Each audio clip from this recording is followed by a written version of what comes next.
Humanitarian aid is trickling into Gaza from Egypt, but it's not nearly enough, according to our next guest. She is Avril Benoît, the executive director of Doctors Without Borders in the U.S. The organization has doctors and nurses working in hospitals in Gaza right now. They say those hospitals are overwhelmed as they deal with shortages of medicine, food, water, and fuel. It is not a good situation.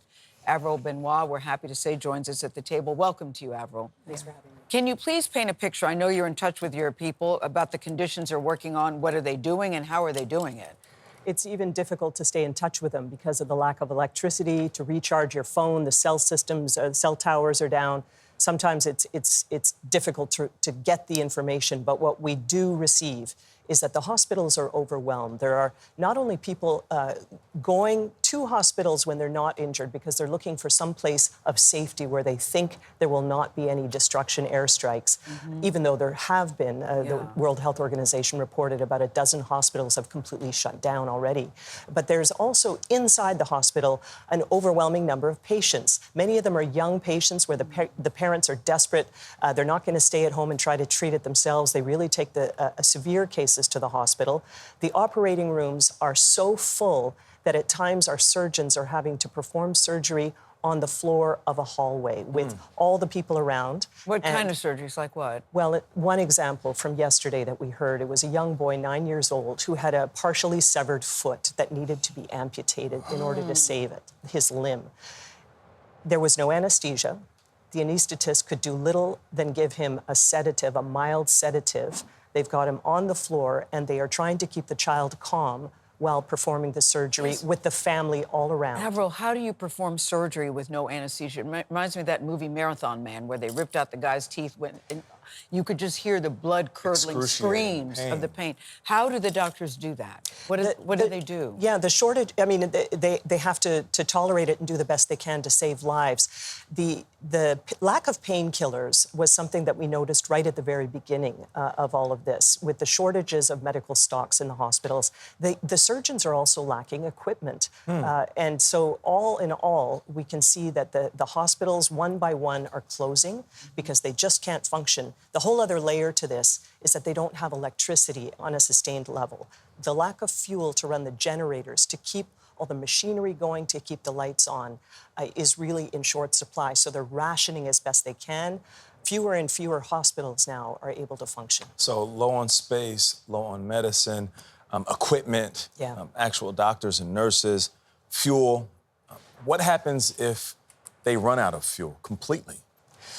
One by one, the hospitals are shutting down because of this. And it's a lack of fuel. There's also a lack of water for people. So people are going to be coming in increasingly getting sick.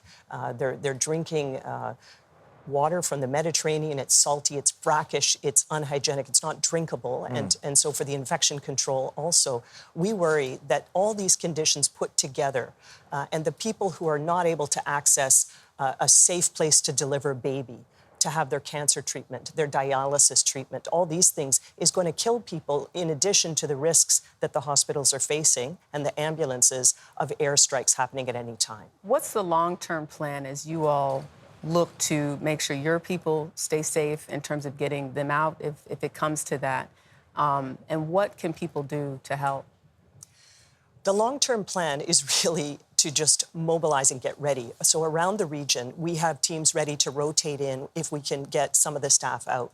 We have international staff there from 16 different nations with passports waiting at the Rafah area with UN and other aid workers waiting for that opportunity to rotate out.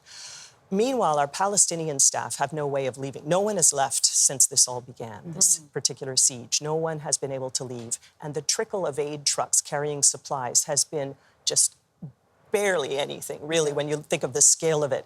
So the plan is to be able to make the preparations to have more substantial humanitarian aid come in when we get the green light. But right now, there is no safe place in Gaza, and we don't have that possibility to increase the humanitarian aid at this time. People seem so brave to me, Avril. I'm wondering what they tell you. I think it's a dumb question to say, are they afraid? I would imagine they are. What are you hearing about that? What are they telling you? Well, some of our colleagues were not able to flee from the northern Gaza area where there had been this request by the Israeli Defense Forces for everyone to move. and they are listening to bombardments all night. They're there with their families. They are afraid. And they're in these overcrowded places sometimes with many other families. And then they show up to work not knowing if they'll ever see their family members again. And so the risks all around to everyone, I mean, the sense of tension and fatigue, exhaustion, dehydration, you name it, people are suffering right now. And they're so needed, too, in the middle of all this. Thank you very much, Avril Benoît, for painting the picture. Very graphic picture for us. Thank you.